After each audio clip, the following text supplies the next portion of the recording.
Oh, hello, hello, hello. Happy Friday, everyone. Welcome in. Thank you for your patience. Appreciate everyone hanging out with us on this Friday morning, getting you ready for week 15, first week of the fantasy playoffs. And of course, breaking down, Adam, everything that we saw on Thursday night football, because what the heck was that? Welcome in. How you doing? How's it going? Yeah, I'm doing well. I'm doing better than those who faced Kyle Oh, Pitts. I'm how doing better horrible. than those that have Bucky Irving. But yes, it was an interesting game, an interesting post game interviews with some of these Yeah, we don't need to coaches, talk Todd about Bowles going off. But yeah, and Kirk Cousins, anytime he faces Tampa Bay, is the best quarterback in the NFL. Why didn't we bring that up yesterday? I did not tee you up for that. We usually talk about Kirk Cousins going up against Tampa being just absolute nails. And he was last night. I didn't. 373 passing yards, 3 touchdowns. I wasn't sure Kirk Cousins could do that anymore. But yeah, Well, he so. said he said I'm here. Yeah, Respect me. 3 games against the Bucks, going back to last year and this Yeah. year, 11 touchdowns, 1 interception. In the 14 games versus everyone else, 9 touchdowns, 14 picks. Oh my goodness. I don't know how he keeps doing it, but congratulations, yeah, to Kirk Cousins. He always thrives against them. In his last 3 games, he dating back to the beginning of 2024, 1,158 passing yards, and like you said, 11 touchdowns, 1 interception in that time. Kirk, what? Thank Yeah, you so much. carving in the mud. I mean, this was a brutal loss for This was Tampa Bay, brutal. and you could tell by the way everyone on that team reacted. You see Mike The Evans on the sideline yeah, yelling. it Oof. was insane. I mean, they were up 28-14 in the fourth quarter, and Hmm. they had an advantage in penalties of 125 yards to 25.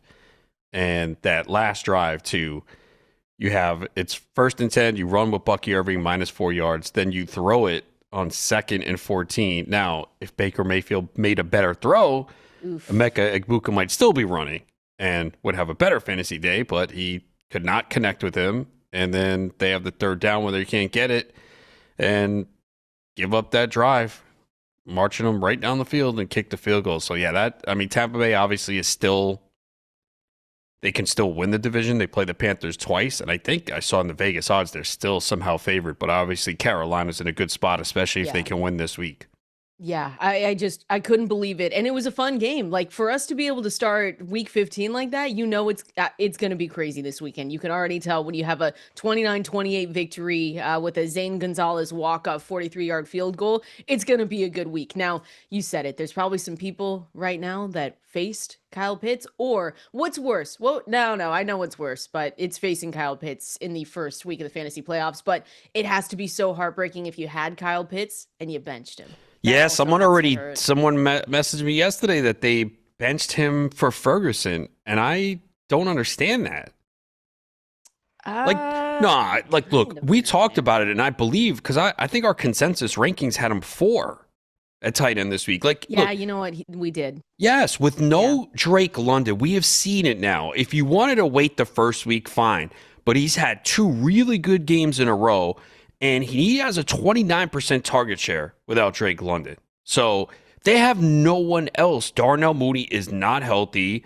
Sills had some good moments and some bad ones. In the end, he came through, but they have no one else. We said it yesterday. We said you start Bijan Robinson, you start Kyle Pitts, and that is it. And that's the one good thing about this offense right now. It's very condensed. We love these type of offenses. It's not like Denver where 27 receivers are catching a pass in Green Bay. You know where the ball is going. So Pitts was an easy start this week. And I'm not saying it in hindsight. I think we even had a questions about a Oh yeah. flex, and we picked We broke Pitts. him down. Yeah. So, of course, you don't expect this type of game. He had 1 touchdown going in to yesterday. He scored 3 last night. So, and if you've been a supporter of Pitts all these years, you watch this game and you're like, why doesn't this happen more often?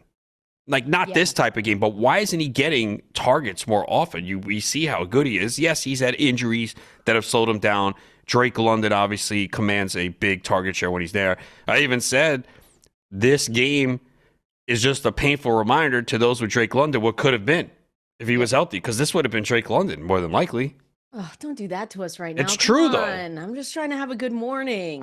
Look, they I know. said I don't believe anything they I say, don't but I think we think see him the rest of the year. they did say, or I saw something that said he could be back next week, or they expect him. The short week kind of hurt, but look, with them, at least they won. I think that helps. Again, I mean, I guess True. if Carolina loses, they're still only two back with three to play. True. But If Atlanta, no, I think they're mathematically eliminated. that is true, yeah. Yeah, But so it does, but they can keep playing spoiler. I mean, right, some well, teams look, can they were thrive off fired that. up They for did that yesterday's today game. or yesterday. Yeah, no, I know, and that's yeah. They can keep playing spoiler. You're right. I was shocked that it came down to this because Atlanta committed 19 penalties in this game. They had Insane. no, I mean, they had no business, and it's really the other side.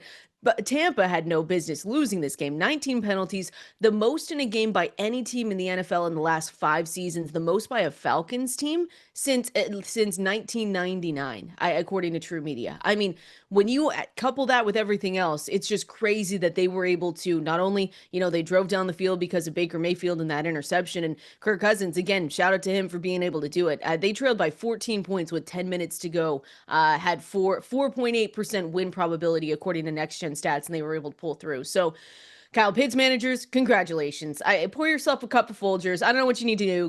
Go bake some banana bread. Go get a muffin. Whatever you need to just be excited about that win. But season high 166 yards, first 3 touchdown game of his 5-year career, and he's a free agent this offseason. I think that makes it more interesting. If he really continues to be hot down this stretch, what's the market going to be like? Yeah, he's still young. What is he, 25, right? No, is he not younger than that? Was he is he 23? No, he's What 25. is he 25? Oh, Yeah. I thought he He was younger turned than that. When's his birthday? All right, it's in front of me, Oh, October dang 6th. it. Gosh, you could have played that off. I Just could have, pretend but like I'm you an didn't honest know. person. You're honest. Yeah. I'm actually not, but now Yes, people will you think I are. am. Get out of here.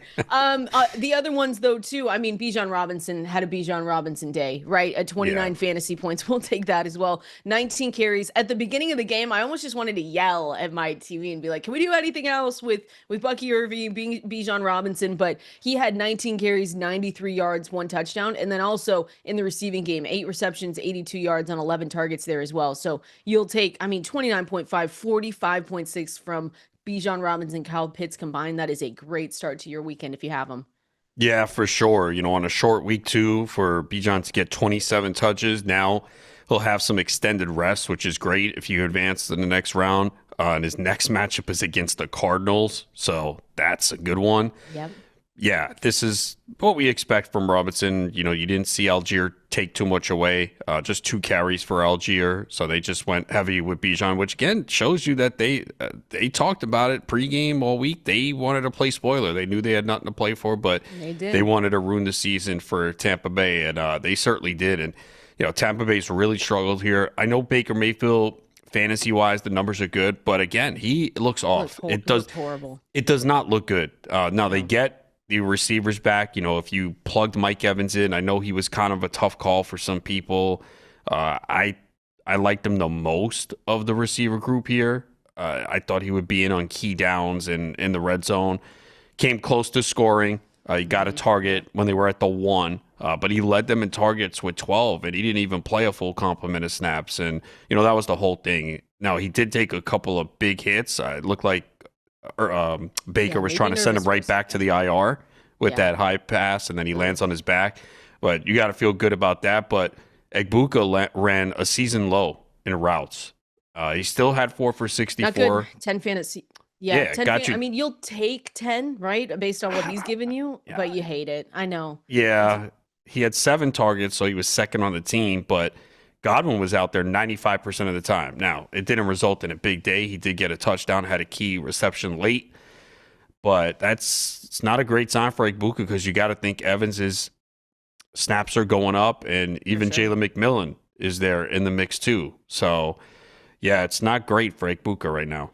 And I want to see Baker take advantage, right? Of all of these, this is the first time we've had all of these receivers on the field at one time for Baker. So I was hoping to see a little bit better. Like you said, if you look at the fantasy points, you're going to be happy with it. 19.18 fantasy points. Will take that every day of the week. But if you were really watching that game, you had shake your head moments. You're just like, what are you doing? Like, why do you look? Just the regression has come. And so hopefully, another weekend, if you have Mike Evans, though, you said it, Adam, 6 for 132 off 12 targets. Amazing. I hope a lot of people were looking at him and saying, you know what?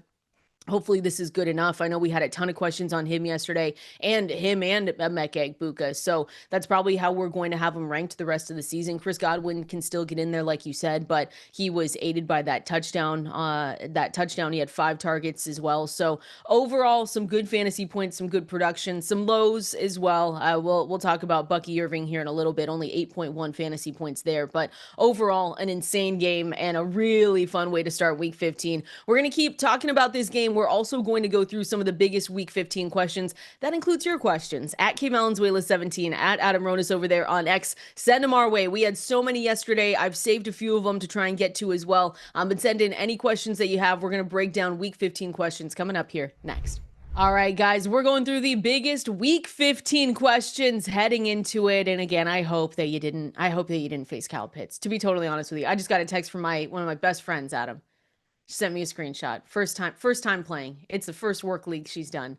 Who's she's facing? Kyle Pitts. I'm sorry. There's nothing I said there's nothing you can do. Yeah, we can make as many changes to your lineup as you want, but when you're in a deficit of 45 points on Thursday night, it's tough, but you just have to try and keep going. Making miracles happen. Yeah, you can still win. It's certainly possible. Obviously, it puts you in a deep hole, but yeah, 45.6 in a PPR. I mean, that is more than he's had combined, I think, over the last 5 games. I can't believe it. But this is 3 straight games now that he's had at least 15. So with no Drake London, it's he's getting a huge target share. And so, people who had Pitts caught a break. I mean, he's had a decent year for fantasy. Now, this game is going to obviously push him way up because right now I'm looking at tight ends, points per game in PPR. Pitts is now 6th. He's moved ahead of Kelce. So I guess going into this, he probably was 12th is my guess, 13th, something like that. Close to that, right? Yeah. So I don't know. Do you think? I guess he's been where you drafted him is probably he's been right at that value because he was drafted around 14th, 15th at tight end. So I don't think you were. Yeah, I don't think you were really thrilled about drafting him, right? Until the last 3 weeks. But I don't think you were drafting him to be a starter, though. No, you right? weren't. We always had that we had this conversation before the year, and I said, look, if there's any year to buy in Pitts, this was the year. 14th, 15th, 16th off the board. If it didn't work out, you could just move on. It wasn't going to cost you much. And to start the season, he had 12.9, 7.7, 7.9, 18. So, and before his bye. So you probably kept him. Maybe you might have cut him. There probably were people that cut him once the Cousins situation and it looked bleak for a while. And London obviously was putting up those massive performances, and Bijan was heavily involved in the pass game, and he was kind of like the third target in the offense where he wasn't getting much. But yeah, for those that stayed patient and held on, I mean, you were rewarded in a massive way in the first round of the fantasy playoffs. Absolutely, a fun one to watch. Let's just say that. I see Mikey on X over there at Valenzuela 17 at Adam Rona said I started Pitts last night after keeping him on my bench for 4 weeks in favor of Mark Andrews. Glad I picked this week to change him out. Oh yeah, especially Mark Andrews going against Cincinnati. I still would have started Pitts. Again, he was our tight end 4. Yeah, Andrews is fine this week, but he's not top 5. The matchup is great. He had 4 for 47 against Cincinnati 2 weeks ago as Isaiah Likely, who had the bigger game. And it'll be a question of is it Isaiah Likely again, or are they switching it out? Is it going to be Mark Andrews? So again, we're going to answer as many fantasy questions as we can get to today on the phone lines during Watercooler and right now over on X, so you can send them our way. So I've got a couple questions going into this week. One is that I was looking into Washington Commanders and their favorable schedule. We had a couple Chris Rodriguez questions here yesterday. He was banged up though. Did he practice yesterday? I think he was limited. if I Okay, so remember correctly. that's something we need to watch out for because if he was back at practice, but you're right, he was limited. But I will say this for the Commanders because we know that we do not have Jayden Daniels this weekend. We're going to have Marcus Mariota. But when you look at this schedule, Rodriguez had 100% of the running back rush share at halftime last week, and then he picked up that groin injury. He missed practice on Wednesday. He was limited yesterday. So they have a really nice schedule adjusted schedule for running backs here with the points over the last 5 weeks that we've seen. The Giants are allowing the most fantasy points to running backs right now over the last 5 as well. So when I look at Rodriguez, maybe that's someone, if he's healthy, is a potential flex play for people. Yeah, flex play is the key word because he is very touchdown dependent. He's looked good. He is averaging 12 over 12 touches over the last 3 games. He's getting red zone carries. The problem is he is not involved in the passing game at all. But if there's any matchup that he can maybe get 80 yards and a touchdown, this would be it. But you still cannot put him in the top 20 because, again, the floor is very low. And what if the Giants are playing from ahead? What if the Giants, open up a lead? So that's the only risk with Rodriguez. Again, he's a dicey play every single week, but as you mentioned, the matchups coming up, maybe this is the time that, he can find the end zone and put up solid numbers. But, he when the games are competitive. Now, last week was a bad example because they got blown out 31-0. And he was efficient with, 10 carries, 52 yards, but no receptions. So Yeah. the week before, he scored a touchdown, only 11 for 41. Okay, got to double digits. And then the week before that, 15 carries, great, 79 yards, no touchdowns, 1 catch for 6 yards. So, yeah, he's looking good, but very dependent on touchdowns. I just like their schedule. The Commanders on the road against the Giants, then they're at home against the Eagles, and then they finish things off at home against the Cowboys for the fantasy playoffs. That's week 17. If you go to week 18, they face the Eagles one more time on the road. So even I know we've talked before about Terry McLaurin, but Terry McLaurin has looked really good these past couple weeks as well. Where if you're a Terry McLaurin manager, you're feeling let's just say a lot better right now from what he's given you. We've got a projection for the Xfinity best ceiling for him. 20.2 fantasy points, a median sitting at 13.3 with Zach Ertz out for the season. You can see McLaurin, Deebo Samuel, I think too, but Deebo Samuel not as much as someone that's been a riser over the past couple weeks are the really top 2 targets remaining. And then maybe if they get some of their running backs involved in the passing game, but that's probably going to be the recipes for success when they face the Giants this weekend. Again, number 9 fantasy boost to wide receiver rooms as well. So I kind of have upgraded everyone looking here. Terry McLaurin, definitely Chris Rodriguez if he's good to go. Those are 2 guys that, definitely went up the rankings for me. Yeah, McLaurin for sure. He Yeah. looked really good 2 weeks ago. Last week was just, the injury to Jayden Daniels. They just kind of got destroyed by Minnesota, whose defense is good. So much better matchup this week. So yeah, you're feeling better about the Washington offense in the matchup this week. And on the other side, Wan'Dale Robinson. He Yes. could he could Hmm. be actually, he could be someone we haven't talked about. They were on their bye, so we haven't talked about them in a week, but he's also another guy that went up my rankings and he's set up really well. This Commanders defense on the other side here, they've allowed the second most PPR points per game to slot wide receivers this season. So Wan'Dale Robinson, sometimes I know Ian Hartitz likes to call him a scam because you go out there Maybe and last year. he's scamming people. You're like, he doesn't do anything. This year though, I will say he's the last time I looked, wide receiver 20 on the season. So he's kind of like fended himself off from the scam, the nickname that he's gotten. So he's been a better late round wide receiver for fantasy managers this season. I like him this week again. Both sides set up well from a fantasy perspective with these 2 defenses going against each other. Yeah, he's got a high floor every week. He's Yeah. been getting double digits consistently. Only 3 touchdowns on the season, but look at the targets the last 5 games: 11, 11, 9, 14, and 8. I know some of those games were Winston, but I think too, with Dart running less, right? There were Yeah. no design runs for him last week. That means more opportunity in the passing game for these wide receivers. So yeah, Robinson's in a good spot this week. Yeah, Dart. I have Dart. Let me see where he is. I saw a question on Jackson Dart. I've got him as QB 10 this week.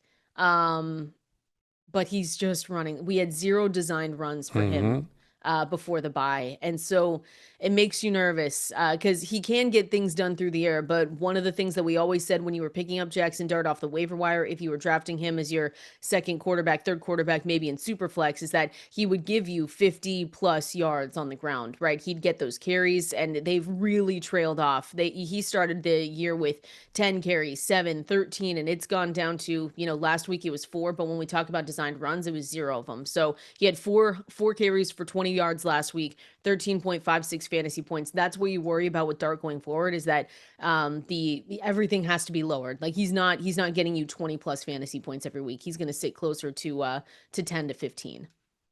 Yeah, that's the one thing. But I think in this matchup, he can exploit their secondary and maybe put up big passing numbers. But yeah, if he doesn't run as much, we've seen it, it's not going to be great for his fantasy value because he was pretty much getting a rushing touchdown almost every game, and he was getting 40 rushing yards, and we're unlikely to see that with the way the Giants want to be cautious and make sure he stays healthy.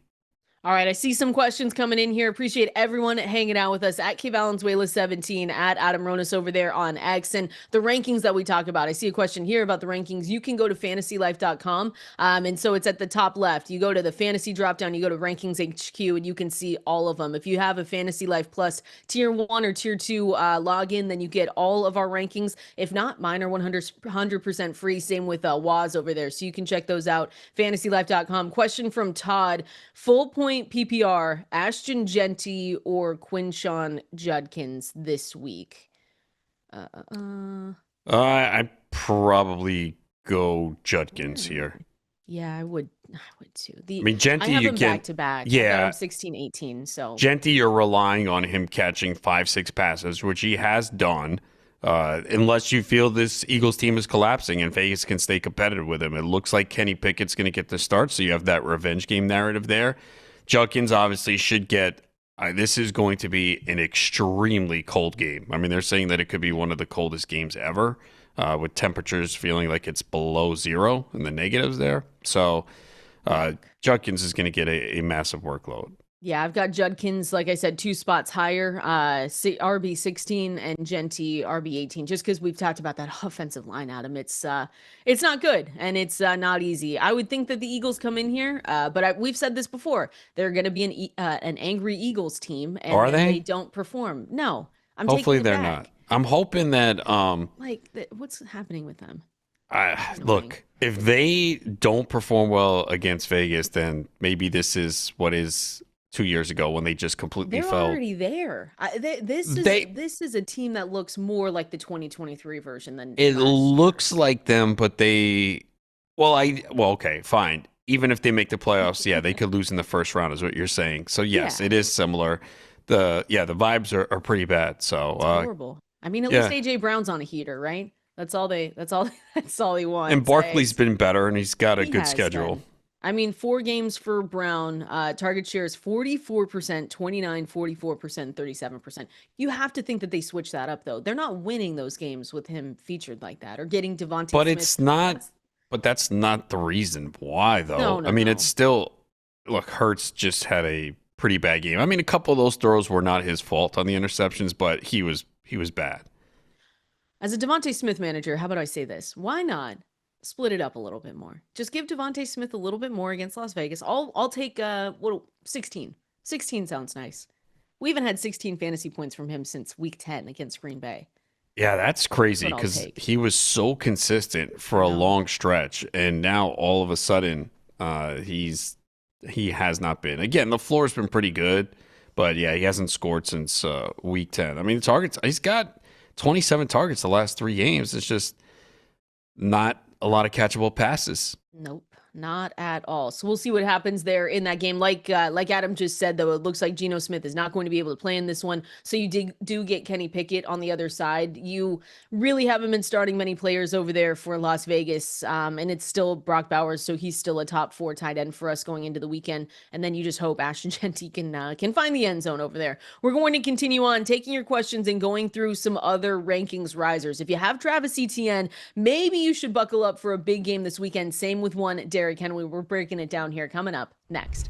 Oh, the vibes are immaculate this morning, everyone, because you know what time it is. It's playoff time. Hopefully, everyone's getting ready to get those wins this weekend. And again, I'll make the joke all show. Hopefully, you didn't face Kyle Pitts. Hopefully, everyone listening at him is just a Kyle Pitts manager, or they just avoided him altogether. That would be nice. Yeah. If people are just, if you face Pitts, obviously, they are just demoralized today. And now they have to stare at 45 points for a couple of days. No, they can. They can come back. Yes. They can. I remember years ago where Peyton Manning on a Thursday Night Football to open the season, was it 7 touchdowns he threw, I think? And there were people that came back and still won from after that. What year was that? I cannot remember, but it was a Thursday night game to open the season. I think it was 7 touchdowns he threw. And everyone was like, oh, I'm done. That's it. I'm going to lose. And people who had Manning did not win that game. That's awesome. You can come back from it. Okay, it was 2013. Oh, wow. Look at you with that memory. No, I looked it up. Oh. So see, you've had 2 chances. Look how honest Adam is. He's had 2 chances. We thought he knew Kyle Pitts' birthday, October 6th, by the way. We thought he knew this one off the top. No, it's you can definitely come back from it. We're here to help as well at Valenzuela 17 at Adam Ronis over there on X. Another rankings riser who I think we've talked about these past couple weeks especially, but I want to bring up Travis Etienne again because I think he's a borderline RB1. If you have Travis Etienne, obviously he's probably been in that spot all year for you where you've been starting him. But since their week 8 bye, this was a really good breakdown from Dwayne. They've kind of changed their identity. They leaned into their run game. They have a minus 3% DBOE. And then Travis Etienne, he's been averaging 16.1 points. He's been the RB11 since then as well. Only one bad performance that we've seen there, like one dud performance. So when you're averaging the rushing attempts that he is 17.2, he's got 2.7 targets as well over that span. You're really happy with what you see. And so now Jacksonville is taking on the Jets, who have really fallen off. Like, we're still using stats from the whole season, obviously from them, but I don't think that tells the whole story of how this defense has kind of fallen off, especially on the ground game. So if you have him, and Bashal Tootin has been fumbling, like he fumbled, that was last week, he fumbled twice and he was in the doghouse. So if that carries over to this week and he's still, not in favor with the coaching staff, you have a lot of upside from one Travis Etienne. So I'm really excited to see this game. I'm really excited to see if he can really hit that ceiling game. We have him projected Xfinity best, ceiling 22.7 points, but you'll take the median too, 15.4. So I think he's set up for a really nice matchup. Yeah, he's been really good since their bye week, at least 15.7 PPR points in 5 out of 6 games. You mentioned the one bad game against Tennessee. They're actually good against the run now. Jeffrey Simmons there is phenomenal. So he only had 12 for 28 in that game. He did have a couple runs called back by a penalty. I would just like to see him more involved in the passing game, but I think part of it is they've been playing from ahead and winning these games, and the game script this week says that's going to happen again, so you might not see much in the passing game. Because if Brady Cook is the quarterback, man, this is going to be a problem. So, but yeah, Etienne, they're feeding him the football, and he's been one of the best value picks. Like him and Javonte Williams going in a similar range there, like rounds 9, 10, and both have come through. Because, again, everyone wanted to write Etienne off. Even before the Tank Bixby trade, Bixby, and then he goes, all right, now it's going to be Tootin. And we've had a couple of games, a couple of weeks this year where people are like, that's it, Tootin's taking over. Never happened. So Etienne has been the guy, and people forgot that like 2 years ago he was a top 5 fantasy back, and they're relying on him right now. So it's another good spot for him this week against the Jets. So yeah, you have him, you start him. The Jaguars, by the way, I keep looking at their record and I say, is this real? I have to make sure. If the playoffs started today, they would be the 3rd seed and they'd be facing Buffalo. Yeah. At home, Jacksonville would be.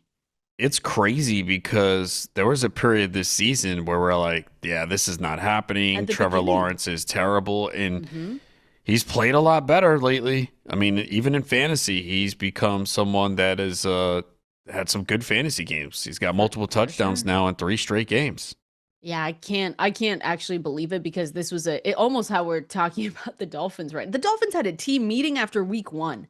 a full team, a It, players only meeting, and now look at what they've been able. I don't look at what they've been able to do. I don't know. It's just it's a long season. We always say that. Like it everyone is makes these conclusions after week 6, week 7, and look how much has changed since then. Jacksonville's had they've taken advantage of a pretty fortunate schedule. But you know for what? You sure. got to win these games. We just saw Tampa I Bay say last that night, all the couldn't time. beat Atlanta. But Hmm. yeah, they beat Vegas. They lost to the Texans. I mean, that They put was up 29 on the Texans. what week was that? Early, right? No, this was like 5 weeks ago. Oh, wow. Yeah, they're sneaky. This is so fun though. I will say this looking at I use right now I like to if you're a visual person, ESPN playoffs machine because it shows you like the NFC, the AFC, the first round buys, everything like that. This would be so fun, Adam. I because it's just any given Sunday, you do not know what's going to happen. Like having the Chicago Bears in here, you have the Carolina Panthers. If it ended today as the 4th seed, Seattle would be traveling to Carolina to play them. It's just you've got Pittsburgh still in there. You've got the Houston Texans, New England right now. It's really fun. We just do not know what's going to happen these last what is it 4 weeks of the season? Oh, I love Yeah, it. it's going to be wild. There's so many different scenarios that could play out, and some new teams in the Mm. mix to be the top seeds. All right, let's keep breaking them down though. I've got a couple others that I want to see, a couple other players. I want to see if you think that they could have a breakout game this weekend. I want to talk about Derrick Henry. I know we talked about him before, but want to mention him, Nico Collins, and maybe Jayden Higgins as well, and continue taking your questions. We're going to do that here coming up next. Oh, this is fantasy life right here. Hopefully, everyone's having a great start to their Friday. Appreciate everyone hanging out and spending their morning with us. You guys are the absolute best. At Valenzuela 17, at Adam Ronis over there on X is where you can find us. Send in some of your questions. I see some coming in right now as well. Just a couple more rankings risers, Adam, or someone that maybe we can hope that has a big game. I did want to mention Nico Collins for the Texans. We've talked about this game and how just how big of an impact this will have. But the Texans and the Arizona Cardinals, we don't have a ton of hope for Arizona, but that does mean on the other side, what can CJ Stroud do in this game? I like Nico Collins this week. I think if you have Nico Collins, you've been starting him anyway. But I think the matchup with this Cardinals defense not very good. The Texans have the 7th highest team total as well in Week 15. He's projected for 15.4 points. Xfinity best ceiling projection of 23.4. I honestly like it so much that I mean this Cardinals defense is bad where they boost passing attacks, opposing passing attacks. I also don't mind Jayden Higgins in this one as well as maybe a flex. He's someone that I'm starting. I've held on to him. He's just been. You ever have that player, Adam, where you're just like, I don't want to let go. I think that something good could happen. That was me this year with Jayden Higgins through thick and thin. I hope he can pay it off this weekend. But the Texans are in a nice spot going up against the Arizona Cardinals this week.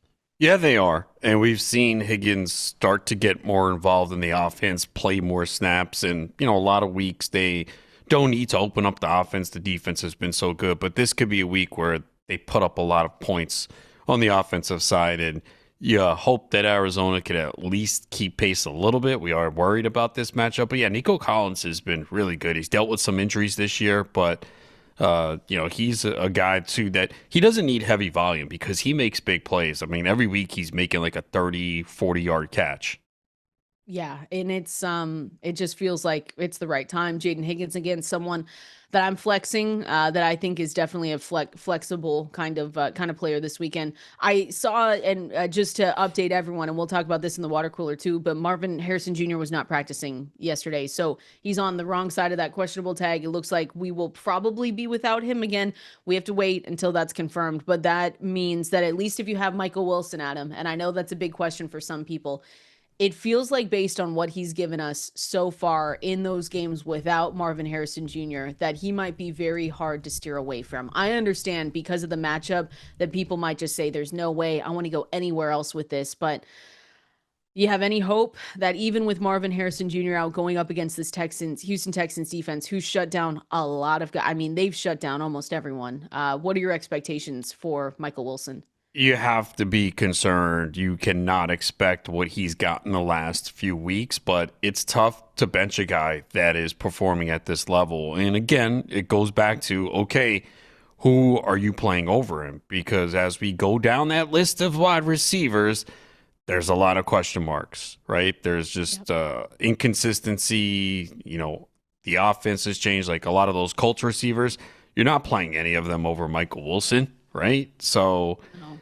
that's the issue. So that's a tough call because he's been so good and he's been getting so much volume. They're going to play from behind, but this is clearly the toughest matchup they have faced, and the Texans have just limited everyone. I think I mentioned that they've allowed 3 100-yard games to receivers, but they have been 2 elite receivers and Khalil Shakir. So it's possible, but I think if you have Michael Wilson, for the most part, you're starting him.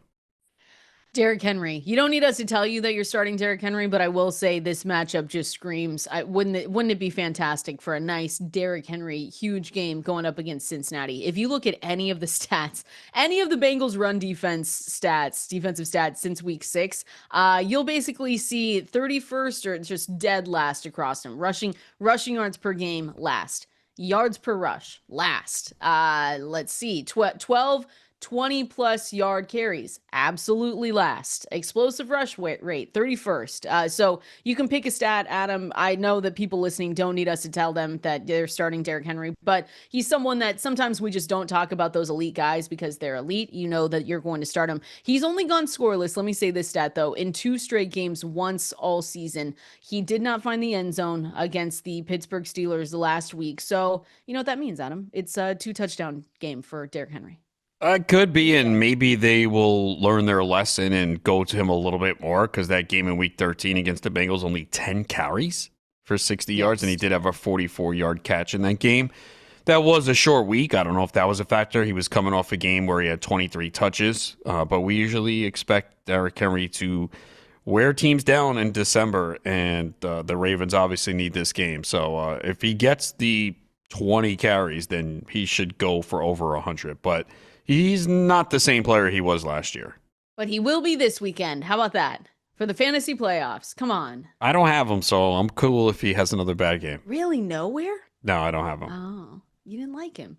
You were fading the king? Well, it actually was probably the best year to start fading him, to be honest. I mean, look, he's been okay. He's the RB10 in points per game in PPR, but it's been a drop off for him. No question about it. This was the last game, too, where Zay Flowers didn't even get to 1 fantasy point, right? The last time they faced him. 2 for 6. DJ Turner, he saw a lot of, and he's taken everyone out. And that was also the game where the offensive pass interference for the touchdown was taken away. Oh, that's right. Oh, the 10 receivers that Turner has shadowed have averaged 7.2 fantasy points per game. Wow, with only 1 reaching 13 points. He's been a bright spot over there. We're going to continue on. You know what time it is, though? It is time for the Fantasy Life Water Cooler. We're going through all the news and notes you need to know, going through your phone calls as well. Give us a call, send us your questions. We're heading there next. Oh, this is Fantasy Life right here, and it is time for that Fantasy Life Water Cooler. This is where we go through all the pieces of news, all the notes that you need to know from practices, injury reports, everything like that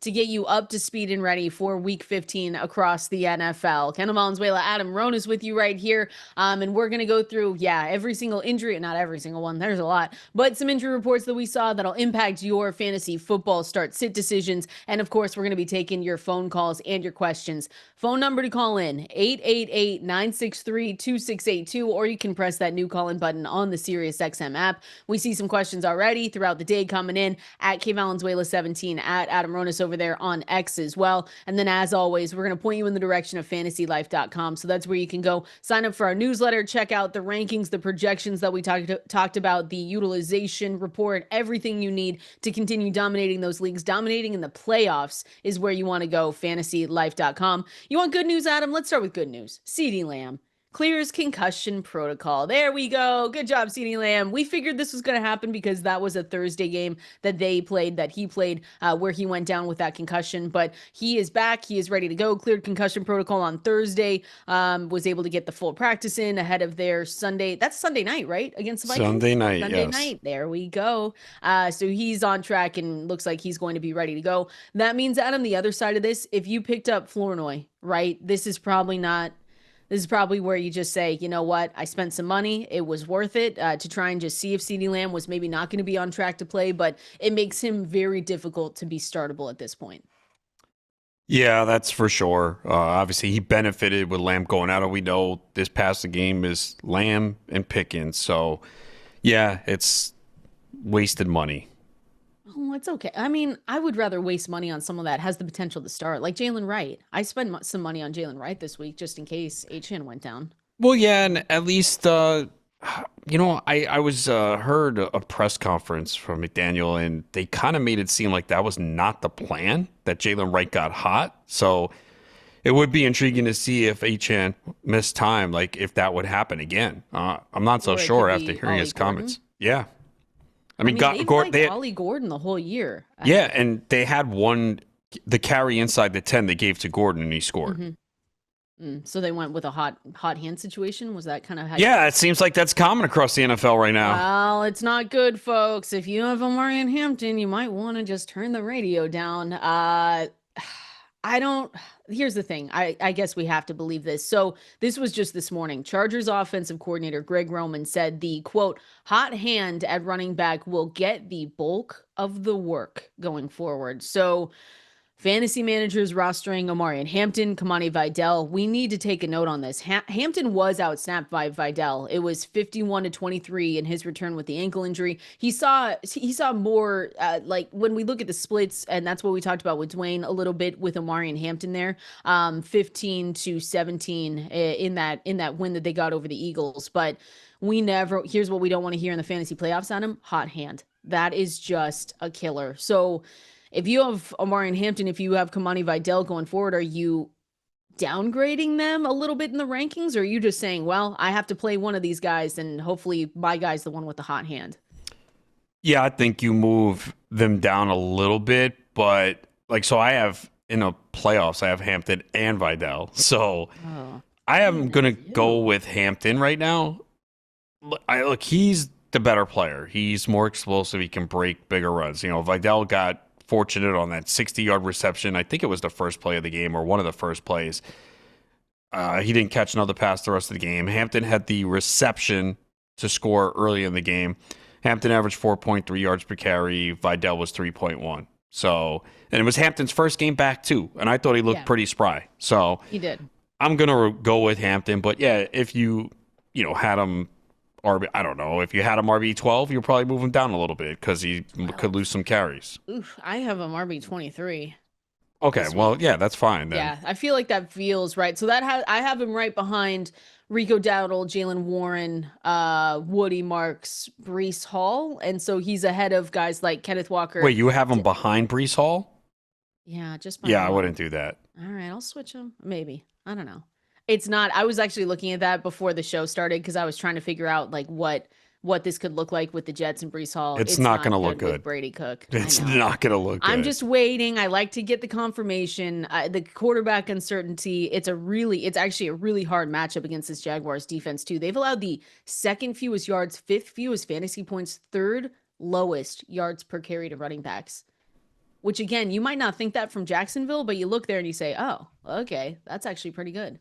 Yeah, Breece Hall is tough. I have to start him too in a guillotine league. Ooh, really? League, but it's a guillotine. Yes. There's no one else. Like it's late in the year, you can't find someone else. I tried to. I got outbid everywhere to try and pick up any other elite running back. So he's going to be one that I have to start. Yeah, it was ugly last week when Taylor left early in the game. Breece had 14 carries, 43 yards, no receptions on one target. Again, I don't know why the Jets are not getting him more involved in the passing game. There's been a couple weeks where he's had a 42-yard reception and a 40 reception. And then he disappears. Like they don't even target him. I don't understand it. Like get him involved in the passing game or he can be lethal, but maybe they just don't want to win games. Well, it feels like we say that about a lot of these running backs, and we say, "Hey, why don't you just get them involved in the passing game?" And they say, "But no, with the Jets, though, good. but like with Breece Hall, it's different because they're playing from behind consistently, and we know how good he can be. And it's not like they have, A.D. Mitchell and John Mechie have come on a little bit, but it's not like they have a receiver that they have to get the ball to 12 times a game. I agree. I don't know, but they don't want to win games anyway. Well, yeah, they don't really care right now. But good news is that CeeDee Lamb again is fully practicing, and it looks like he is in line to be back this week. Just a couple other updates here from practices. Pat Bryant is someone that we got a couple questions early in the week. Should I pick him up? Is he a waiver wire stash? He did not practice on Thursday. That was another DNP for him, and so that puts him on the wrong side of that questionable tag. So Pat Bryant did not practice yesterday. Odunze was limited. He hasn't, Adam, he hasn't been giving you much though. I guess it would make for tougher start sit decisions if he was back out there and ready to go. But he has just, we've talked about this. He's fallen off since the first 4 weeks of the season. I thought you'd have a league winner, right? You say, oh my gosh, Odunze, he's coming on. He's getting, 15, 31, 15, 16 fantasy points. The last 3 weeks, and of course, he didn't play against Green Bay, so that starts in week 13. 2.8, 8.3, 6.1 fantasy points. They've really shifted over there to their running backs with Kyle Monangai and DeAndre Swift. And even with him out, DJ Moore didn't do anything last week. So maybe it's Luther Burden season again. Ugh. Yeah, if Odunze is out. I mean, if Odunze's in, I think it's tough to play Burden. And again, with Odunze, like they said, he was playing through a stress fracture, and now all of a sudden he's limited. So maybe it's something else. And he was getting open at times. It's not like it didn't look like he was playing through a foot issue. So I guess he was on the injury report for a few weeks with it. He's always been banged up. Yeah. Right? Like in those practices. Yeah. But we've talked about it, just how Caleb is just not throwing a lot of catchable passes. And I remember that game, the Black Friday game, he was wide open and Caleb Williams could not get him the ball in the end zone. So yeah, it's been frustrating for Odunze because the start to the season was great and you're like, oh, wow, what a great pick in round 5 or 6. And now you're like, I can't even start this guy. Yeah, well, and this weekend too, I mean, you have to downgrade everyone because of Cleveland's defense, right? They're allowing the 4th fewest wide receiver fantasy points, 2nd fewest over the past 8 weeks. And like you said, it's going to be cold. Not that we care that much. And Caleb Williams has just been inaccurate. So, like, it really is a up and down with him because, again, there's points in the game you watch him and you're like, wow, he's making throws, especially late in the game against Green Bay. I thought he played well. But, again, for fantasy-wise, it doesn't translate unless he's playing a really bad defense. What's that total for this game? It has to be low. Let's see. I would think it's around 36, 37. It is 38.5. Okay. They're showing the temperature 11 degrees, and it'll feel like -1, -2. In this game, though, there's only a handful of guys you're starting, right? It's Quinshon Judkins, Harold Fannin on one side for Cleveland, and then the running backs. Probably, yeah. Is that it? Maybe you don't even like Colston Loveland in this one. Yeah, it's tough. Like it's it. Yeah, it's tough to start a lot in this passing game here. Yeah, I don't think you can. Yeah, I don't think you can either. Or at least, like we always say, try to avoid it. Speaking of DeAndre Swift, I see a question here from Tom, and we're going to start getting to these here. So appreciate everyone staying patient on those phone lines. Tom said, good morning, Tom, to the Fantasy Life crew. Half-point PPR, I need to start two of these running backs. Swift, Judkins, Woody Marks, or Omari and Hampton. Wow, those are really nice decisions that you have to make. So half-point PPR, I feel like Judkins is up there, right? Judkins would be one for me. And then I think I would go Woody Marks. What about you? Yeah, I would too. In this matchup, he's getting the volume. And we've talked about how it really hasn't resulted in great fantasy numbers yet. But if there's any week that it could happen for Marks against Arizona. So, yeah, he's been getting, 17 to 20 touches a game. Nick Chubb is banged up. So, yeah, this could be finally the big game that we were waiting for with Woody Marks, maybe finding the end zone once, maybe twice. Hey, wow, look at you. You never say that. Positive Adam Ronis. I love it. Yeah, I think Judkins is at the very top of that list if people are like looking through my rankings. So again, Quinshon Judkins, Woody Marks in this situation. Omari and Hampton's right there though. I just don't love Listen, you're probably still going to play him. You just don't love the hot hand comments that we just got. And then I have DeAndre Swift at RB 25 this Yeah, I week, so mean, just a Swift little is further another down. guy, too, that is dealing with Kyle Monangai. And Mm-hmm. he has that. Actually, look at his fantasy numbers. They have not been great the last few weeks. I mean, No. Monangai taken away has been part of it. And Cleveland's run defense is good. Yes, I know Tony Pollard ran all over them last week, but they have been pretty good. He won't do that again, right? I mean, weirder things have happened. We've seen weird guys start to just shine in the fantasy playoffs, but Yeah, we have. you So, can't take that game and say, well, now that he's done that, I have to, like, he's not, I have him as RB 30. And I think that's even being a little bit generous with Tony Pollard. yeah, look, the game script was favorable for them. I mean, when do they ever play from ahead or in a competitive game? This week, they are 12.5 point underdogs in San Francisco, who is coming off a bye, has a lot to play for. So, yeah, I know their defense isn't great, but yeah, I can't imagine Pollard doing that again. One here from Brandon said, need a flex in full PPR. Again, at K Valenzuela 17, at Adam Ronis over there on X if you guys have questions. So just one flex, full PPR. Jayden Higgins, Bam Knight, Luther Burden, Blake Corum. It would probably be Bam, right? Yeah. I the problem is No, the it's matchup a here. tough matchup. Well, then I don't love Luther Burden. Blake Corum. Blake Corum, does he feel like a trap to you this week where Yes. we get excited? And Hmm. listen, I think you should be picking up Blake Corum. I think I stand by that earlier in the week, but then I started to get a lot of questions of should I start Blake Corum over X running back? And it's like it's still Kyron Williams' world, and we're living in it. You can't expect what he did last week off those 12 carries to happen every single time. So that's why I'm looking at. So you like Jayden Higgins more than Bam Knight in the flex? Full I point PPR. Look, I am starting Bam Knight in the league, and I am very worried about it. Again, it's Houston. So, like, what are we expecting here? And if they do jump out to a big lead, then you're going to see more Michael Carter. I know Bam has been solid lately, but this is just a really risky matchup here against the Texans. So Higgins. Yeah, I think so. Yeah, it's I closer look, than I thought I this might hope Bam be. Knight has a big game. I need That'd be it, nice. but I am Fall into the very end zone. worried. Isn't that what we say? Let's just hope he finds the end zone. Let's Amari DeMarcado too. If he comes back, that'll make it even worse. Well, we know who we're not getting back. Trey Benson. Trey Benson, yeah, Oh, he is that's definitely not great. coming back. Don't you hate?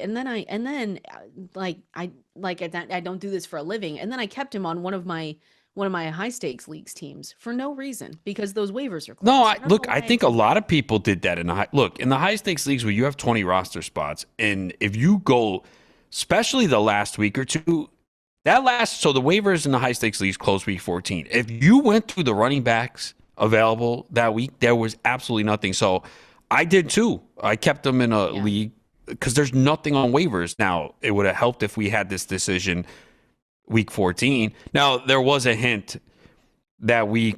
We knew it wasn't good, that he had a setback or something negative happen. In practice. But there was no, trust me, there was nothing available on waivers.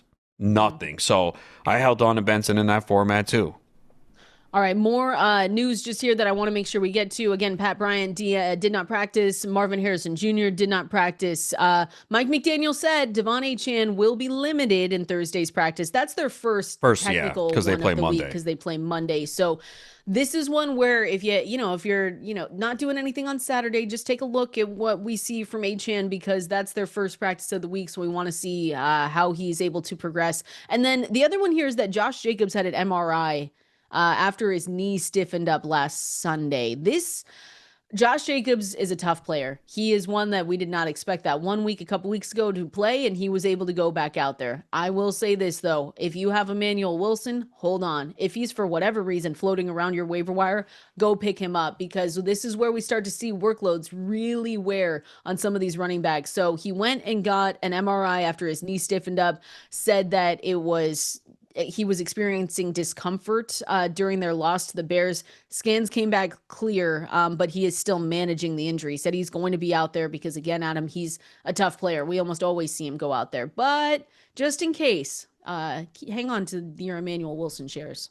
Yeah, I am not so sure he plays. No, Ooh, okay. yeah. So he's already dealing with some pain here. Now, look at it from a Green Bay perspective. Every game is big, right? But you're playing an AFC opponent this week. You get Chicago again next week. That is the bigger game.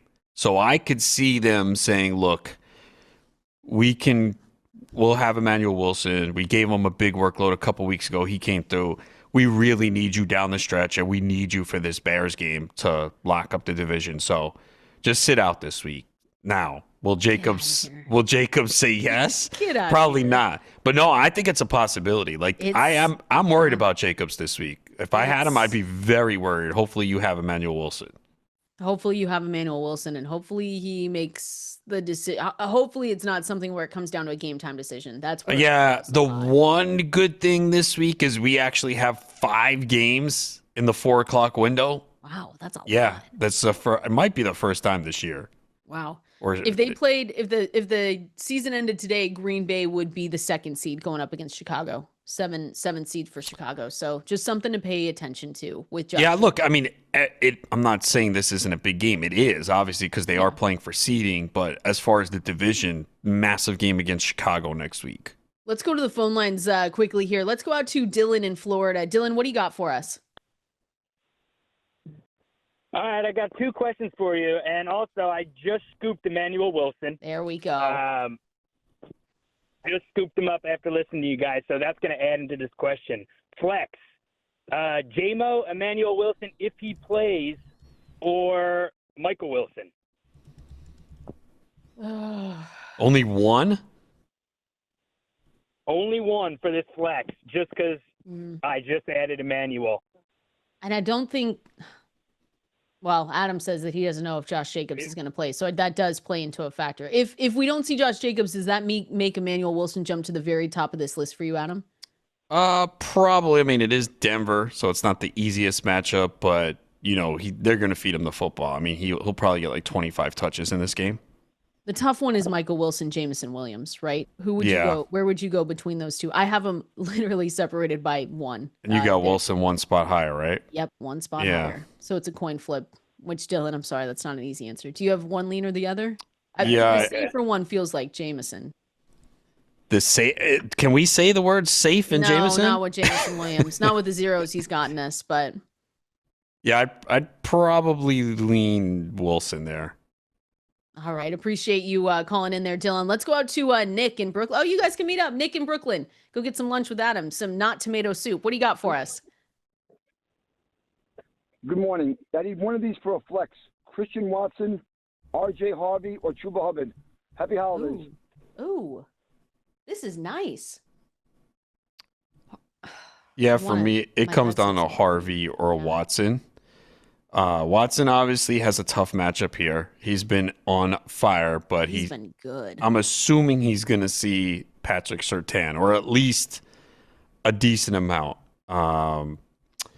Harvey obviously has been getting. Harvey. Yeah, I'm going Harvey. He's getting the workload. He's getting the goal line carries. So I would have liked to have seen bigger plays from him. We just haven't seen those explosive plays, which I thought would happen, and they're not. Again, going up against Green Bay, but yeah, I'll go with Harvey here because the volume is going to be there. I mean, I think in a lot of instances you're still going to play Watson. You just got to understand that it could be a little bit more difficult this week. But the way he's playing now, the way he looks, the way he's beaten players, and we just saw Surtain come back, and McLaurin actually got him a couple times. Yeah. I mean, and look, for Watson, all it takes is one big play. He catches a 40-yard touchdown, you're good. And that's his specialty. I still like Harvey though in this spot. Because I will say, like, looking at the stats too, when you look at this game, because you could say, well, this is a really tough matchup, and I think it still is against the Packers. Like, they've got both these teams have a lot to play for, but they've allowed the 6th most rushing yards to running backs since week 6.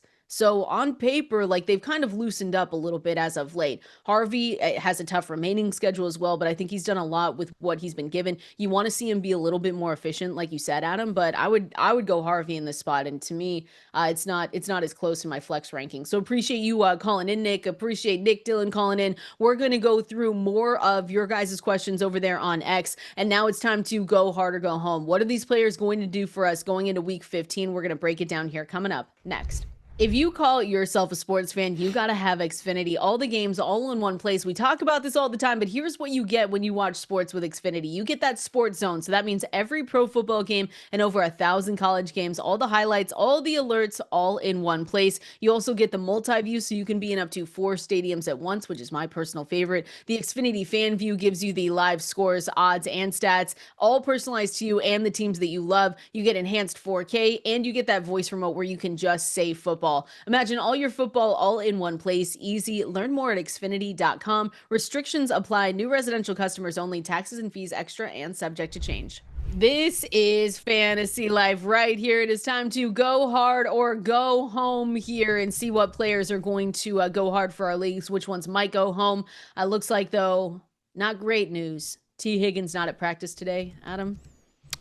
Yeah, Ben Baby, who covers the team, just put that out there. He's not at Friday's practice and obviously been limited all week through the concussion protocol. So it looked like we were headed in a good direction. But again, this doesn't mean he's out, just that he's not at practice right now. All right, let's see if we can get better news. Again, I was going off the idea that he was not going to play this week because that's two concussions in three consecutive weeks. Like, it's just awful. Yes, I thought that too beginning of the week, and I was like, all right, I'm taking him out. And then I saw the last 2 days, and I was like, oh, he might play. Let me put him back in my lineup. And now we'll have to seek a replacement again. Again, it's not official, so it is official, though. I see this one. You ready? Go ahead. All right, Jets, buckle up, baby. You get Brady Cook to start this weekend for the Jets going up against the Jaguars. Yikes. Downgrade everyone. Don't play anyone, maybe. I don't know, Adam. I mean, this is bad. You already weren't really playing anyone but Mason Taylor. Even though it's a better matchup going up against Jacksonville. He didn't practice the last 2 days, Mason Taylor. What? Yeah. Why did I miss that? Where is everyone? Are we just not? The Jets, they just don't want to play anymore. Can't blame them. No one wants everyone. 80 Mitchell, John Mechie. I know some people spent on them on the waiver wire. I just don't even know if you want to touch this game. That's bad. Yeah, I don't think you can play any Jets. I know some people might look at Breece Hall, but again, look what happened last week. The floor was very low. We can't even count on targets in the passing game. So bad spot here for the Jets. Jacksonville's rolling. They're playing very well. The only thing is they could take the Jets lightly maybe, but maybe. They got a lot to play for. So, but we see it's the NFL, and sometimes teams come in, oh yeah, this will be easy, and then all of a sudden the Jets smack them in the mouth. But unlikely. And by the way, as I said, Mason Taylor has been ruled out. Wow. Okay. Never mind. Maybe Breece Hall is probably the only one that people go back and forth on, and maybe you should err on the side of no. Yeah, I think Jacksonville might have the entire game plan geared to shut down Breece Hall. Well, like I said, their defense has allowed the second fewest yards, fifth fewest fantasy points, and third fewest yards per carry to running backs. You've only seen CMC. Now, I have to go back and see who they've actually played, but only CMC has reached 20 points against them. So he has some serious, bad, just not good potential this week. So I would try and steer away from that. Speaking of, though, go hard or go home here, presented by Mike's Hard Lemonade, the official drink of those who go hard for their leagues. Who could go hard for Jacksonville, though? If we're already on this game, I do want to go to the other side of it. Is it Brian Thomas Jr.? Should I ask you about Brian Thomas Jr.? Or are you just going to say go home? I don't know if I would say go hard for Bryant Thomas Jr., but I do think he is in play. I thought he looked pretty good last week, and they got him a couple of shots downfield. I mean, clearly Jacoby Myers is the go-to guy here. So if you're saying anyone from the receiving core that you would say go hard, it would be Jacoby Myers. He's got a 24.5% target share since he arrived there.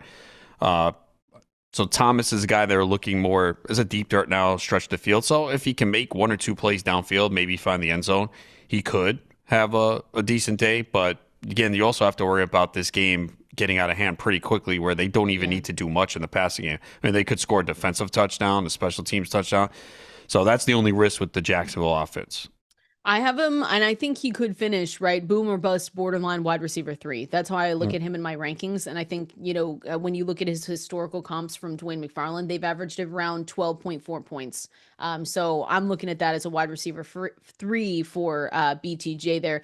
Go hard or go home. Okay, Devin Neal for the Saints. Alvin Kamara, another guy that was not practicing. It looks like we're going to be without him for yet another week. So he's missed the last 2 games with that MCL injury. Status again in question for week 15. Neal, though, without him, I mean, he's really taken over. 77% snap share, 62% rush share, and a nice 71% route participation rate. What do you think? Go hard or go home? Yeah, go hard, right? Kamara's not going to play. I mean, I don't know why they just don't put him on IR already. We know he's probably not coming back at this point. But, yeah, you like the volume that you've seen because there was a little question once Kamara went down. We were like, oh, no, is Taysom Hill going to take away some carries? And that has not happened. So you had 17 touches in the first start for Neal against Miami, which has been a really good run defense lately after starting the year as one of the worst. So he had 14 for 47 in that game and 3 catches for 22 yards. And then last week against Tampa, which usually is pretty good against the run, 19 for 70, a rushing touchdown, 1 catch for 14 yards. So I would like to see him more involved in the passing game because we did see him a couple weeks ago against Atlanta have 7 targets, 5 for 43. So we know he can get it done in the passing game. They've been playing competitive games though. Like they haven't been playing from behind where you're like, all right, well, they're playing catch up and Neal will pile up the receptions. They've been very competitive in games for a team that's that bad. Like they haven't gotten blown out. Like they are not the worst team in the NFL right now. They're not giving up. That's for sure. They're not giving up. And I think that, bodes well for them. I think with the Saints too, like I do believe that Tyler Shuck, if you have to go there, I know he didn't do much against the Buccaneers, but I do think, he still gave you 21 fantasy points. I guess I should say he didn't do much as a passer, but he still gave you 21. So I think you can look to him maybe if you need someone. I hope that no one going into this weekend needs a quarterback streamer, but you never know. You never know, Adam. Here's a question here I saw Brandon start Judkins, Chris Rodriguez, or Devin Neal this weekend. I still have Judkins ahead, to be honest with you. But I understand Neal and because of what we just talked about and how he could look in this game. But I still have Judkins ahead of him in that situation. Go hard or go home.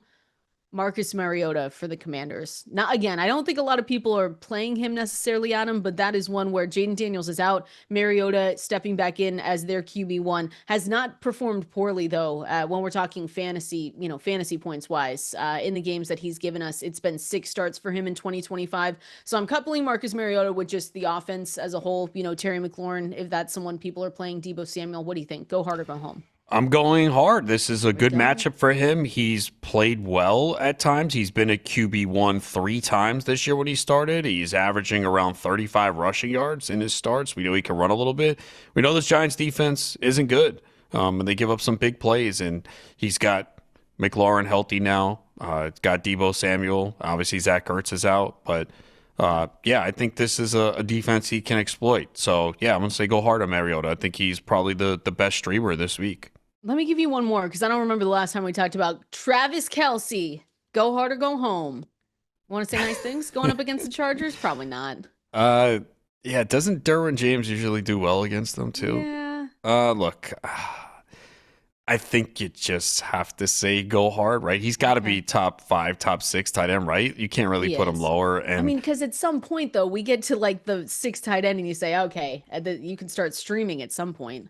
Yeah, so I know we said it every week, but like this is it for Kansas City. I know their playoff chances are 10%, but they got to get a win here, and they've looked bad. So, like Kelce has still been one of the better tight ends this year. So hopefully, though, you started Pitts over him.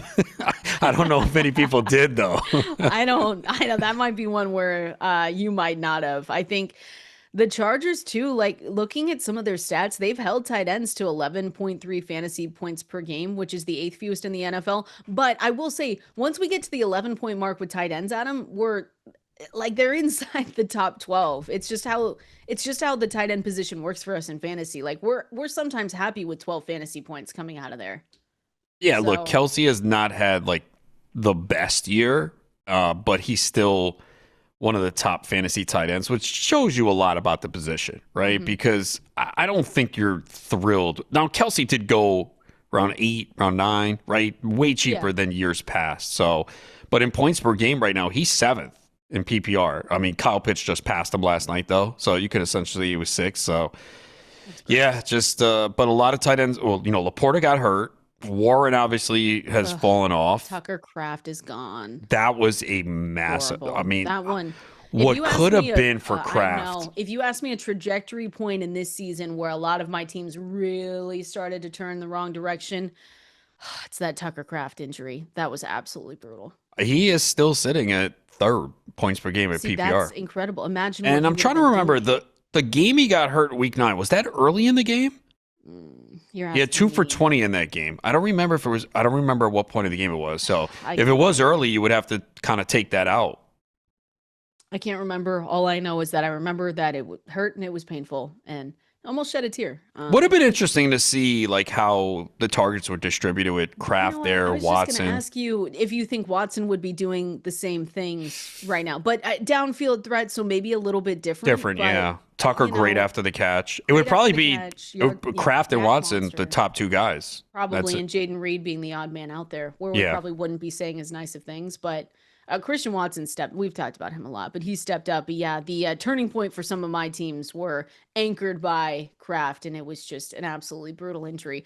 Last one on this game, since we are talking about the Chargers here. On the other side with the Chiefs, firing up. Okay, we said go hard maybe for Travis Kelce. Patrick Mahomes is a top 6 quarterback for us this weekend, and then really Rashee Rice and maybe Kareem Hunt, right? I think Kareem Hunt could be someone because of what we've seen. Isaiah Pacheco isn't in the mix, but if you're looking at Xavier Worthy, we haven't had a Xavier Worthy question in weeks because I think people just know he's best left on benches. But what are you expecting from this Kansas City Chiefs offense? I don't know. It might not be good. Look, the Chargers always play them well. The total's 41.5. Another game where it's going to be very cold, 18 degrees. Kansas City's favored by 5.5. I mean, maybe part of that is the desperation for the Chiefs. Also, the Chargers offensive line. Like, that did not look good. Herbert's left hand, like, he was in shotgun a lot. He can't even hand it off with that hand. So it makes things kind of predictable. The offensive line was pretty bad. I mean, the Chargers were lucky to escape with a W there because that did not look good. Agree. No, I agree with you on that one. It'll be a good game nonetheless. Speaking of, I want to continue going through these matchups. Some games that we haven't touched on yet. Want to break down Detroit Lions going over and facing the Los Angeles Rams. And we've got a few more that we haven't hit on yet. So going to make sure we get through as many games as we can here and as many questions as we can as well. Also need to talk Buffalo Bills, New England Patriots. We're going to break those games down and your questions here coming up next. This is Fantasy Life right here. Happy Friday, everyone. Getting you ready for the playoffs for fantasy football. Kendall, Valenzuela, Adam, Ronis with you. Hey, what do you think about this game? Buffalo Bills going over and playing the New England Patriots. This should, first of all, be a great game. Josh Allen's my QB1. Drake May has to be 3 for me. It's no matter what it's going to be. I think my big question is, what do you think happens with Travion Henderson, Ramondre Stevenson? And I think that's a big one for a lot of people. Yeah, May is my QB3. I've got Stafford at QB2. But that is a big question here, Adam, because Travion Henderson, while a lot of us have been waiting and saying, hey, he looks like the better running back here. He looks like he's been more efficient, effective, whatever you want to say. He saw one fewer carry than Ramondre during their last game. So what are your expectations between these two with the splits? I'm a little worried if you have Henderson, because again, it looked like we were heading in that direction. And then the first game, Stevenson came back. It was still Henderson. And then last week, Stevenson was more the lead back. Mm-hmm. So, yeah, I'm worried. They split the red zone work, but 60.3% snap rate for Stevenson last game because they were on a bye. 15 touches, 80 total yards. Boy, yeah, I'm a little concerned. I'd still have Henderson higher, but he's not the difference maker we thought he could be if Stevenson's going to cut in like that. Yeah, that's my worry. Like you just said, I have him ahead though. I've got him as my RB 18 this week. And then I've got Ramondre Stevenson. Now it's closer at RB 30.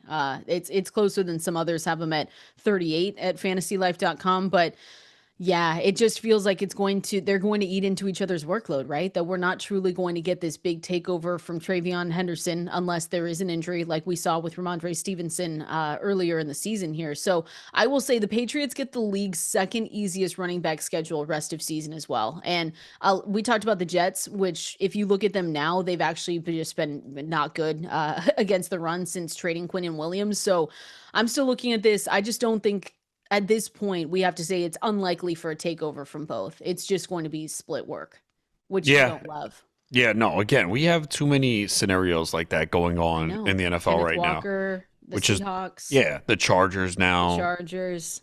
and maybe Carolina, right? I mean, Ugh, that's one that's making that's, me yeah, sick I to my mean, stomach it because looks you like, know me, I've got Rico and I'm yeah, I not mean, loving Rico it. looks to be the lead back, but, I think if Hubbard goes out there and has another great performance early in the game, it could go more in his direction. So, yeah, it's tough right now with some of these backfields where, they're talking about hot hands splitting.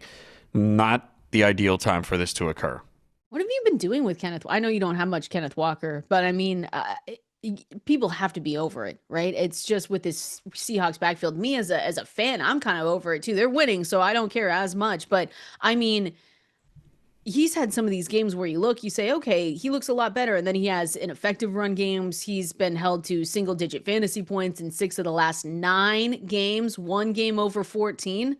That's another one where you just scratch your head and you say, what is going on over here? Again, the Seahawks have a great record. They look like they're going to end the season strong. The Colts, this is a little bit of a different team now with the quarterback woes, and they've been tough against the run as of late. But you're probably not starting Kenneth Walker. Probably not at this point. Again, it looked like it was headed in his direction. There were some good signs, but it feels like something always goes wrong, whether it's Charbonnet coming in after a long Walker run to get the red zone carry and score, game script, whatever it is. It just feels like something is always going wrong where it's just not allowing Walker to have that big fantasy day. So Seahawks don't care because they're winning, right? They're winning games. Nice. Defense has been great. The combo has worked. You got JSN going off. But yeah, this is probably... It's one of the most frustrating fantasy situations. And, boy, Kenneth Walker is 31st in points per game in PPR formats. But he looks better. The thing is that he looks better than Charbonnet. That's the one thing that I do you not think that this is still just we want to keep him healthy situation, or do you think this is really like if we go into next season and we're talking about drafting, it's going to be really hard to look at Kenneth Walker any differently than how we've seen him this year? That's how I'm thinking about it, because at some point early in the year, I said, maybe it's a healthy thing. Like they're really just trying to keep him healthy for the stretch run, but this would be it, right? This is the stretch run to try and get him out there. And there are days where I think he looks a lot better than Charbonnet. And it's not like Charbonnet's been running away with it and looking better than him. That's the other part of it too. They've also had some blowouts, which has helped. If that was their philosophy with Walker, it has helped. You could pull him early in some of these games because they've been dominant. Mm-hmm. And this could be another blowout this week as well against the Colts. And then obviously setting up. Actually, yeah, this is a game that if it's a blowout, he's going to sit. They got a Thursday game against the Rams. Yep. And that's a huge game for them. Massive, yeah. I mean, huge implications in that one. So that's the one good about. thing with Walker, he has been more involved in the passing game in the last 4 weeks. He has 14 targets over the last 3 games, and he's gone 3 for 44, 3 for 30, 3 for 18. Now last week, 1 for -1. But that has helped. But again, he's not scoring touchdowns. 4 touchdowns on the season. Horrible. And he's got 1 touchdown since week 3. Oh, it's awful. There's not much more we can say about it because you have Zach Charbonnet scoring 1, 2, 3, 4, 5, 6, 7, 8 touchdowns on the year. That's 8 touchdowns crazy. for Charbs. That is crazy. We're going to continue on. Speaking of, though, let's talk through our favorite flex plays and finish out these previews for Week 15. We're going to do that, answer more of your questions here coming up next. Oh, it is Friday. It's time, Adam. You want to tell everyone to leave work? Go to lunch. Don't come back. You deserve it. If you were a Kyle Pitts manager and you got 45 points last night, yeah, don't go. Just leave. Just say, hey, I'm celebrating Kyle Pitts being in my starting lineup first week of the playoffs, week 15, and go get lunch and don't come back. There you go. Happy Friday. If I asked you in week 6, okay, first week of the playoffs, someone's going to score 45. Where would Pitts rank on your list? Probably like what, 126th? Yeah, close to dead last, if we're going to be totally honest about it. What player this week? Now this is just getting random. I promise we're going to. Well, what player this week has a matchup where you could say they could get close to the same amount of points as Kyle Pitts? Oh, that's insane. I know. I like maybe CMC against Tennessee. I don't know. Tennessee's run good defense is pretty good. He would have to score 3 or 4 touchdowns. Chase against Baltimore after that weird press conference with Joe Burrow just seeming T. Higgins sad. Now looking. T. Higgins out. Well, we don't know if he's out, but he was not at practice today, and he still has to clear concussion protocol. There's not Derrick Henry on the ground against Cincy. No, he's just not that good anymore. I don't know who could battle being the best scorer this week. Some of the top players have tough matchups. Yes. I mean, JSN, the problem is the blowout, right? I mean, Gibbs could do it any week. I know it's the Rams defense. I mean, Bijan already did 31, so he still fell short. Yeah, it's crazy. I can't even actually Saquon against Las Vegas if they really just want to run wild. Oh, okay. That seems like a personal thing there. Yeah. No, that's it. I can't even say Nico. There's no way.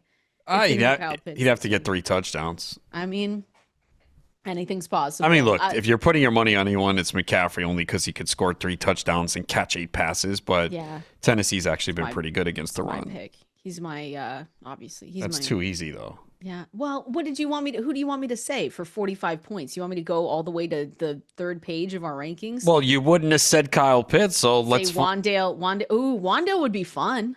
Wandale could be a fun one. George Kittle. Oh, I would love that.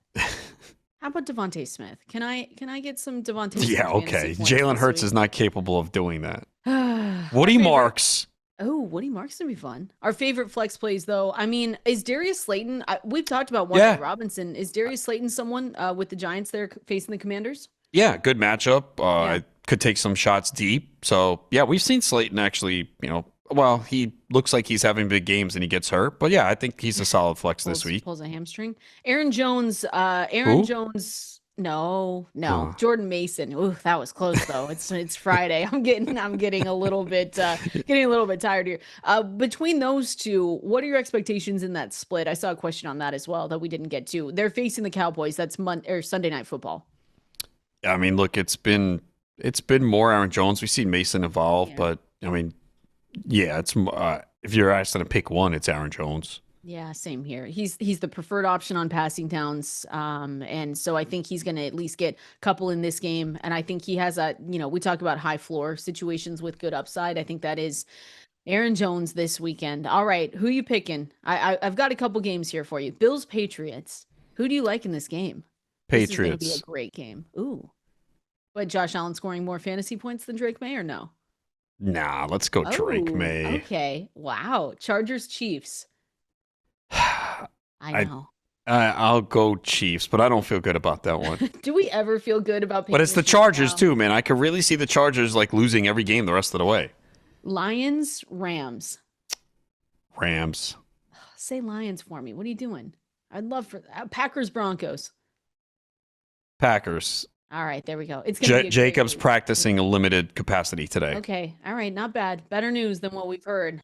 Appreciate everyone hanging out with us. You guys are the absolute best. Good luck this weekend. Send us screenshots of your team. Send us more questions if you have them today. We'll try and get to them over on X. But have a great, safe weekend. We'll see you same time on Monday.